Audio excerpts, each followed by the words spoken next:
The night shift had just started at the city police station. Inside the building, everything looked routine. Officers moved between desks, finishing paperwork from earlier patrols. Radios crackled occasionally with update from units outside. A few officers laughed quietly near the coffee machine, while others typed reports under the bright fluorescent lights. It was the kind of ordinary night that most people inside the station barely noticed. Then the front door opened. A man stepped inside calmly. He wasn't wearing anything that stood out. No uniform, no expensive suit, just a dark jacket, plain shirt, and simple boots. His expression was relaxed, almost thoughtful, as he looked around the room. Most people would have assumed he was just another visitor. But police stations are places where officers are trained to notice everything. One officer, sitting near the front desk, looked up immediately. "Hey," he called out, standing from his chair. "Can I help you?" The man walked a few steps forward and stopped near the desk. "I'm here for a meeting," he said in a calm voice. The officer frowned slightly. "At this hour?" The man nodded. "Yes." Something about the situation felt unusual to the officers nearby. Late-night visits without clear explanations often made them cautious. Another officer approached from the hallway, crossing his arms. "Do you have identification?" he asked. The visitor didn't seem offended by the question. Instead, he gave a small, polite nod. "Of course," he said. He slowly reached into his jacket pocket. But before he could finish the movement, the tension in the room suddenly shifted. One of the officers stepped forward quickly, misreading the gesture. "Hand where I can see them," he snapped. The man froze instantly, raising his hand slightly. The room became quiet. Other officers turned to watch. For a moment, nobody fully understood what was happening. It had started as a simple request for identification, but the atmosphere inside the station had suddenly become tense. The visitor remained calm. No anger, no panic, just patience.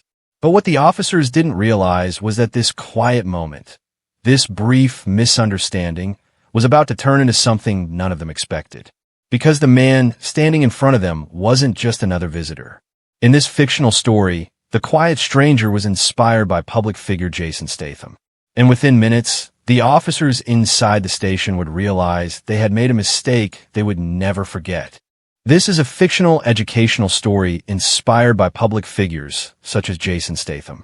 The narrative is created purely for storytelling purposes and explores ideas about professionalism, leadership, and the importance of treating people with respect. The events described in this story are not real. The characters, location, and situations are part of a fictional scenario designed to highlight how misunderstandings can occur when assumptions are made too quickly. The story takes place inside a fictional metropolitan police station during a quiet evening shift. Outside, the city continued its usual rhythm. Cars moved slowly along the streets, neon signs reflected on wet pavement, and distant traffic hummed in the background. Inside the station, however, the pace was slower and more controlled. Officers were focused on routine responsibilities. Some were reviewing reports from earlier calls. Others were preparing equipment before heading out for patrol. A few officers sat at their desks, organizing paperwork that had accumulated throughout the day. The atmosphere inside the station was calm. Nothing unusual had happened for hours. The front desk officer occasionally glanced at the entrance as citizens came in to report minor incidents or ask questions. Most visits were quick. A form was filled out, a question answered, and the visitor would leave within minutes. The station had clear procedures for handling every situation. Visitors were expected to check in at the desk. Identification was often required. Officers were trained to remain alert, especially during night shifts when unpredictable situations sometimes occurred.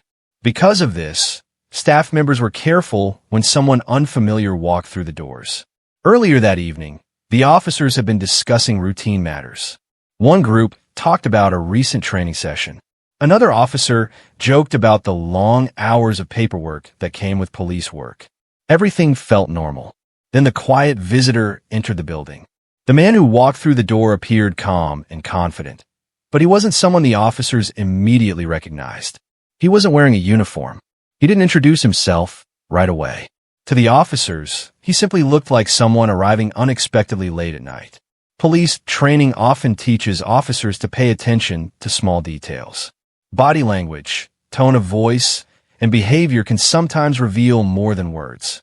As the visitor approached the desk, a few officers began observing him carefully. He didn't seem nervous. He didn't appear aggressive. In fact, he seemed unusually relaxed for someone entering a police station late in the evening. Still, procedures were procedures. The officer at the desk decided to ask the standard questions. "Can I help you?" he said. The visitor politely explained that he was there for a meeting, but the timing raised questions. Late-night meetings at police stations were uncommon unless they involved official business. Because the officers didn't yet know who the visitor was, they followed normal protocol. One officer asked for identification. Another officer stepped closer to observe. Nothing about the situation seemed dramatic at first. It was simply a routine interaction between police officers and a visitor. However, situations sometimes change quickly when people misunderstand each other's actions. And in this fictional story, a simple request for identification would soon lead to a tense moment that none of the officers expected. What began as a normal night inside the station was about to turn into an unforgettable lesson about judgment, professionalism, and leadership. The officers didn't realize it yet. But the quiet visitor standing in front of them was not just another citizen walking through the door. The atmosphere inside the station slowly shifted as the officers continued speaking with the visitor. At first, the interaction was calm and procedural. The officer at the front desk leaned forward slightly and repeated the request. "Sir, we'll just need to see some identification before we proceed." The visitor nodded politely. "Of course," he said calmly. His voice carried no frustration, no impatience. In fact, he seemed completely comfortable with the request. For the officers, this was standard procedure. Police stations follow strict protocols for security, especially during night shifts. Anyone entering the building after certain hours is typically asked to identify themselves. It was nothing personal, just policy. The visitor slowly reached toward the inside pocket of his jacket. But in places where security matters, even small movements can sometimes be misinterpreted. One officer standing nearby reacted immediately. "Hold on," he said sharply. Another officer stepped forward. "Keep your hands where we can see them." The room grew quiet. Several officers who had been working at their desks looked up from their computers. Conversation stopped. Even the sound of typing faded as attention shifted toward the front desk. The visitor froze for a moment, then calmly raised his hand slightly. "No problem," he said. His reaction was surprisingly composed. Most people, when suddenly confronted by multiple officers raising their voices, might respond with confusion or frustration. But this man didn't. He remained steady, his expression relaxed. The officers exchanged quick glances. Something about his calmness made the situation feel unusual. Still, they continued following protocol. One officer approached carefully. "Sir, we asked you to keep your hands visible," he repeated. "Understand," the visitor replied. "I was reaching for my identification." The explanation made sense. But by that point, the tension had already escalated. Another officer moved closer to assist, placing a firm hand on the visitor's shoulder to guide him back slightly from a counter. The movement was meant to control the situation, not to cause harm. However, in the brief confusion of overlapping instructions and quick reactions, one officer reacted more aggressively than necessary. A sudden slap echoed across the quiet room. For a split second, everything stopped. The sound seemed louder than it should have been. Several officers looked stunned. The visitor slowly turned his head back toward the officer. Yet even in that moment, his reaction remained calm. No shouting, no anger, just a quiet pause. He took a slow breath and lowered his hand slightly. Then, very carefully, he spoke. "I think there's been a misunderstanding," he said. His tone wasn't accusatory. If anything, it sounded thoughtful. The officers hesitated. The tension in the room began to shift again, but this time in a different direction. The visitor slowly reached into his jacket pocket once more, this time moving very carefully so every officer could clearly see what he was doing. He removed a small document holder and placed it gently on the desk in front of the officers. "Please take a look at that," he said. The officer at the desk picked up the identification. At first, he simply glanced at it. Then his expression changed. His eyes widened slightly as he read the information again. Another officer leaned closer to see. Within seconds, the mood in the station transformed, because the document revealed something none of them had expected. The quiet visitor standing calmly in front of them wasn't just another late-night guest. In this fictional scenario, the man they had just confronted was inspired by public figure Jason Statham. And the information on that identification would soon force every officer in the room to rethink the way the situation had just unfolded. For several seconds, the police station remained completely silent. The officer holding the identification stared at the document, reading the information again as if he wanted to make sure he hadn't misunderstood what he was seeing. His expression slowly shifted from confidence to confusion and then to concern. Another officer stepped closer. "Let me see that," he said quietly. The document was handed over. He read it once, then again. The room felt different now. Only moments earlier, the officers had believed they were dealing with a routine security situation. But the information printed on the identification suggested something very different. Several officers exchanged uneasy glances. The visitor stood calmly in front of them, hands relaxed at his sides. He didn't look angry. He didn't appear offended. Instead, he seemed to be observing everything carefully. The reactions, the silence, the sudden change in atmosphere. Sometimes the most powerful moments in leadership aren't loud or dramatic. They are quiet. And this was one of those moments. The officer who had first asked for identification cleared his throat. "Sir, I think we may have misunderstood the situation," he said cautiously. The visitor gave a small nod. "That happens sometimes," he replied. His voice remained calm and steady. A few officers in the background shifted uncomfortably. Some returned to their desks, but continued watching the situation from a distance. Others stood near the front desk, unsure of what to say. The officer who had reacted aggressively earlier avoided eye contact. It wasn't difficult to understand why. Moments earlier, he had been certain he was responding to a potential threat. Now, that confidence had turned into quiet embarrassment. The visitor noticed the tension but didn't comment on it. Instead, he calmly leaned against the counter and looked around the station. His eyes moved slowly across the room. He noticed the stacks of reports on desks, the radios charging along the wall, the officers quietly watching from different corners of the room. Police stations often run on routine, discipline, and quick decisions. Officers are trained to respond quickly to uncertainty. But quick decisions sometimes come with risks, misjudgments, assumptions, human error. The visitor seemed to understand that. He folded his arms casually and spoke in a calm voice. "Busy night?" he asked. The question surprised the officers.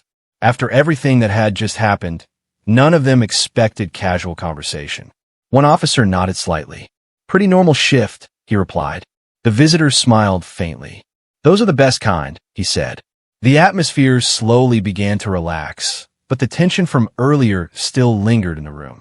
One of the younger officers stepped closer, curious. "Sir, were you really here for a meeting?" he asked. The visitor nodded again. "Yes." Another officer looked at the identification one more time. The name on it was already familiar to many people around the world. In this fictional story, the quiet man standing in the station had been inspired by public figure Jason Statham. But the officers hadn't recognized him when he walked through the door. Not because he looked different, but because they hadn't expected someone important to arrive quietly without an announcement. That realization made the situation feel even more awkward. The officer who had been holding the document placed it carefully back on the counter.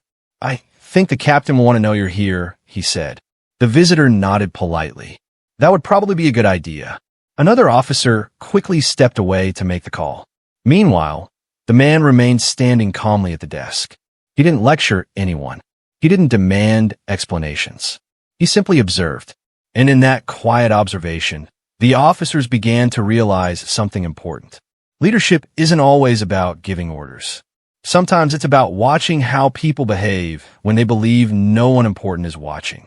The officers inside the station were beginning to understand that the situation wasn't just about a misunderstanding anymore. It had become a moment of reflection, a moment where every person in the room was thinking about how quickly assumptions can shape actions, and how easily a normal situation can change when patience disappears. The visitor seemed to recognize those thoughts without anyone saying them aloud. He looked around the room once more and spoke calmly. "Everyone makes quick decisions in this job," he said. "No one works in law enforcement without learning that." The officers listened quietly. "But the real test," he continued, "is how we treat people before we know who they are." No one interrupted. No one argued, because every officer in that room knew exactly what he meant. The quiet tension inside the station slowly faded, but the atmosphere was still serious. Officers who had been watching from a distance now stood a little closer to the front desk. Some leaned against nearby counters, listening carefully. Others pretended to continue their paperwork, though their attention was clearly focused on the conversation happening in the center of the room. The visitor remained calm.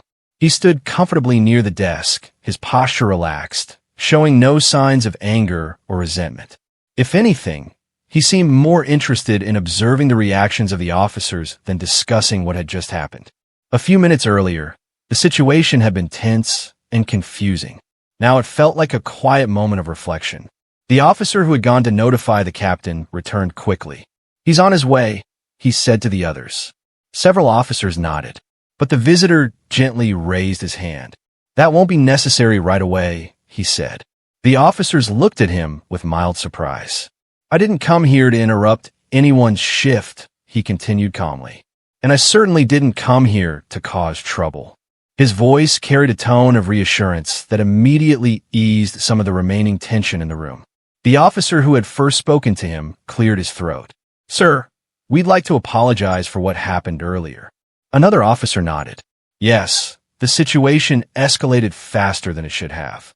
For a moment, the visitor simply listened. Then he gave a small nod. "I understand," he replied.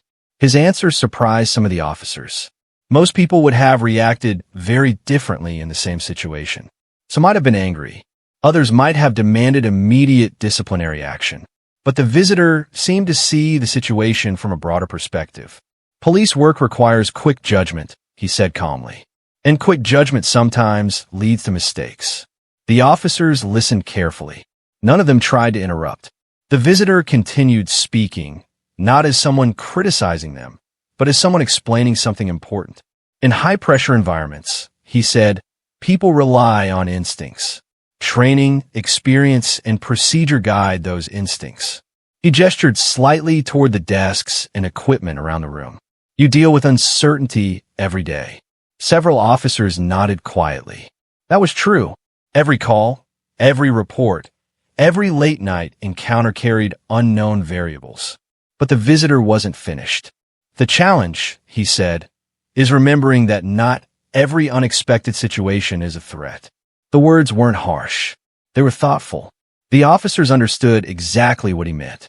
Earlier, when the visitor reached into his pocket for identification, the situation had escalated quickly because someone had assumed the worst. That assumption had triggered a chain reaction of tension and confusion. Now everyone in the room could see it clearly. The officer who had reacted aggressively earlier finally stepped forward. He looked uncomfortable, but determined to speak. "Sir, I was the one who reacted too quickly," he admitted. The room grew quiet again. The visitor turned toward him. The officer continued, "I should have waited and let the situation play out. Instead, I acted without thinking it through." For a moment, no one spoke. Then the visitor nodded slowly. Recognizing that is important, he said. His response wasn't judgmental. Instead, it sounded like encouragement. "In leadership," he continued, "accountability matters more than perfection." The officers listened closely. Moments like this rarely happened during normal shifts. They weren't part of routine procedures or training manuals. But sometimes unexpected situations create powerful lessons. The visitor folded his arms thoughtfully. "In this fictional scenario," he explained, "I came here quietly for a reason." The officers looked curious. "I wanted to see how people are treated when no one expects someone important to walk through the door." That statement made several officers glance at each other. It was a simple idea, but an important one. Too often, people treat others differently depending on status, appearance, or assumptions. But professionalism requires consistency. The visitor smiled slightly.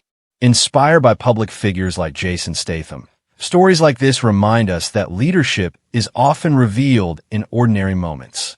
The officers thought about those words because the truth was clear. Earlier that evening, they had believed they were simply handling a routine situation. Now they realized that the situation had quietly turned into something much more meaningful. A lesson about patience, a lesson about judgment, and most importantly, a lesson about how respect should never depend on who someone appears to be. The station had grown quieter again. The tension that once filled the room had faded, replaced by something more thoughtful. Officers returned to their desks, but the earlier conversation still lingered in their minds. Moments like this don't disappear quickly. They stay with people. The visitor remained near the front desk, his calm presence continuing to shape the atmosphere around him. No one felt rushed now. The earlier confusion had transformed into a moment of reflection for everyone in the room. The officer who had spoken earlier stood a few steps away, still thinking about what had happened. Finally, he spoke again. "Sir, I appreciate the way you handled this situation." The visitor looked at him and gave a small nod. "This job isn't easy," he replied. "Every officer here is asked to make fast decisions under pressure." Several officers nearby nodded quietly. They all understood that reality. Police officers often encounter unpredictable situations. They rely on their instincts, their training, and their teamwork to respond quickly when something feels uncertain. But even with training, human reactions sometimes move faster than careful thinking. That's what had happened earlier. The visitor didn't seem interested in pointing fingers or assigning blame. Instead, he looked around the station with a thoughtful expression. "Every profession has moments like this," he said. "Moments where people realize something important about the way they work." The officers listened closely. "Leadership," he continued, "isn't about never making mistakes." He paused briefly before finishing his thought. "It's about learning from them." Those words carried weight in the room. The officer who had reacted aggressively earlier stepped forward again. "I'll remember that," he said sincerely. The visitor studied him for a moment, then nodded. "That's all anyone can ask." A few officers exchanged quiet glances. The atmosphere had changed completely from what it had been earlier that evening. Instead of tension and confusion, there was now a sense of clarity. The visitor rested his hands lightly on the counter. "You know," he said, "most people think leadership shows itself in big moments." The officers listened. Press conferences, promotions, important decisions. He shook his head slightly. But leadership usually appears in small moments. The room remained silent as he continued. How we greet someone walking through the door. How we speak to people when they're nervous or confused. How we respond when something unexpected happens. Several officers reflected on those words. Because earlier that night, the situation had been exactly that, unexpected. And their reactions had revealed more than they realized at the time. The visitor smiled slightly. In this fictional story inspired by public figure Jason Statham, the lesson isn't about who walked into the station. He looked around the room again. It's about how people choose to treat others before they know who they are. The message was simple. Respect shouldn't depend on status. Professionalism shouldn't change depending on appearance. And patience should always come before assumptions. One of the younger officers spoke quietly from the side of the room. "I think everyone here learned something tonight." A few others nodded in agreement. The visitor smiled. "That's what matters." Outside, the faint sound of traffic echoed through the night. Inside the station, officers slowly returned to their routines. But the earlier conversation had already left its mark. The visitor stepped away from the counter. "Well," he said calmly, "I should probably let everyone get back to work." The officers watched as he prepared to leave the desk area. But before stepping away completely, he turned back once more. "Remember," he said, "a strong department isn't defined by authority." He paused briefly. "It's defined by character." A few minutes later, the police station had returned to its normal rhythm. Officers sat at their desks finishing reports. Radios crackled softly with updates from patrol units outside. The quiet hum of computers and distant conversations filled the room again. From the outside, everything looked exactly the same as it had earlier that night. But for the officers who had witnessed the situation, something had changed. Moments like that don't simply disappear once the conversation ends. They stay in people's minds. The visitor who had quietly walked into the station earlier was now preparing to leave. Before heading toward the exit, he paused for a moment near the front desk and looked around the room one last time. The officers noticed. Several of them stood a little straighter, not because they were nervous anymore, but because they understood the significance of what had happened. Earlier that evening, the situation had started with a simple misunderstanding. A visitor had walked into the station. Officers had followed protocol, but assumptions had escalated the moment faster than necessary. Yet instead of turning the situation into conflict or punishment, the visitor had turned it into something more valuable, a lesson. In this fictional story, inspired by public figure Jason Statham, the real message wasn't about authority or status. It was about professionalism. Because in workplaces everywhere, police stations, offices, hospitals, businesses, people often interact with strangers every day. Most of the time, those interactions are routine. But occasionally, those moments reveal something deeper about character. Do we treat people with patience? Do we give others the benefit of the doubt? Do we follow procedures while still showing respect? Those questions matter more than most people realize. True professionalism isn't about recognizing important people. It's about treating every person with the same level of respect. The visitor had explained that clearly earlier. Respect should not depend on appearance. It should not depend on reputation. And it should never depend on someone's title. Real professionalism means acting with fairness even when no one is watching. Inside the station, one officer quietly turned to another. "That was a lesson we won't forget," he said. The other officer nodded. Because sometimes the most powerful lessons don't come from training manuals or formal meetings. They come from unexpected moments. Moments where actions speak louder than words. Before leaving, the visitor gave one final nod to the officers nearby. Then he walked calmly toward the door and disappeared into the quiet night outside. The station returned to normal. But the lesson remained. Because leadership is not about power. It's about character. It's about the choices people make in everyday situations. And sometimes, the smallest moments reveal the biggest truths. So here's a question for you. If you were in that situation, how would you respond? Would you stay calm? Would you treat everyone with respect before knowing who they are? Because professionalism isn't just a workplace rule. It's a mindset. Speech balloon comment, respect, if you believe everyone deserves fair treatment. Globe showing Europe, Africa, and tell us where you're watching from. This community reaches people all around the world.